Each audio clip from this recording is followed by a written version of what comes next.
Thank you. Now, they've come from the other side of the world right here to Corning, New York. A delegation from Corning's sister city in Italy landed on American ground this afternoon for some very important business. The mayor of San Giovanni Valdarno, his wife and son, and 3 other municipal officials met with Corning Mayor Rich Negri this afternoon. The mayor signed a 5-year extension to the sister city's contract, which has been in effect for about 6 years. Now, once a year, high school students from each city get the opportunity to travel abroad. It's very important to integrate the culture and to build a better world for the future. Mayor Villagiardi says he hopes this contract will open more doors, maybe even for economic exchange and tourism between the 2 cities. The group will be in the area until Thursday. They say they want to take a trip to one of the Finger Lakes, go to the Corning Museum of Glass, of course, and try to make it to Niagara Falls. It's not realistic to believe that a decision can be made Wednesday or Thursday evening and have the thing open by Saturday. Volunteers at Elmira's Newtown battlefield say there's too much to do and too little time if lawmakers strike a deal to reopen the state parks. Good evening, everyone. I'm Ted Fioraliso. And I'm Katherine Underwood. Thanks for choosing WENY TV News. Now, top lawmakers say there's a tentative deal to have all state parks open for the holiday weekend. But as I found out today, the funding won't help Newtown battlefield because the park isn't in any condition for visitors. There's a tremendous amount of work and effort that would have to be done to make it ready for the weekend. Paul Perrine has been a volunteer at Newtown State Park for about 8 years. But this year, with no plans to reopen, Perrine says Newtown hasn't been maintained since it closed for winter. He says there are acres of land that haven't been mowed, and there's no possible way to get facilities up and running for this weekend. It's very unfair. I don't see where realistically it could be expected to be able to open in such a short time period.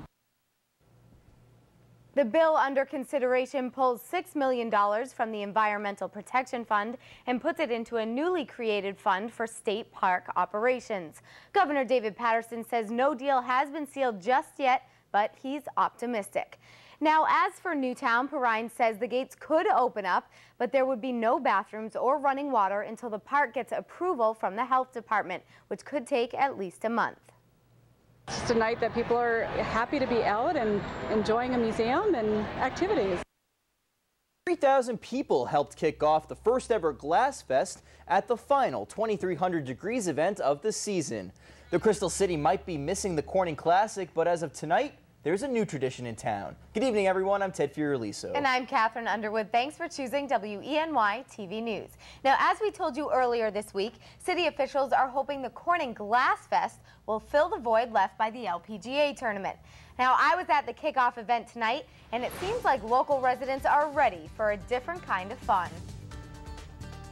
Hello, guys. Welcome. We're live here downtown Corning at Glass Fest.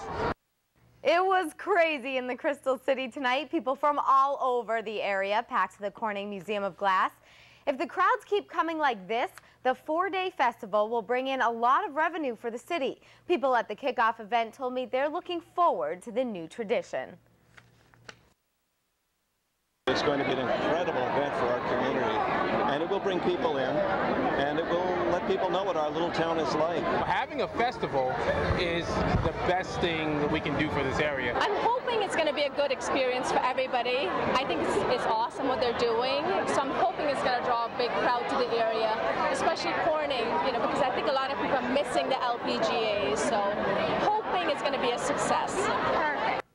Organizers say the Light Up the Night event will be spectacular. That starts tomorrow night at 9 in Riverfront Centennial Park. Now, for a complete list of this weekend's Glass Fest events, log on to our website and click on this story. It's a parent's worst nightmare. The babysitter falls asleep and a young child gets out into the street. That's exactly what happened near the BOCES Wildwood campus in Hornell today. Now, over the past month, we've explored lots of ways to enjoy the great views that inspired Mark Twain more than a century ago. But there's still one left, the view from the sky. Now, although that wasn't an option for Twain, WENY TV's Kelsey Smith and Sarah Sheridan followed his lead to get a better view of the river he loved so much by taking a glider ride at Harris Hill.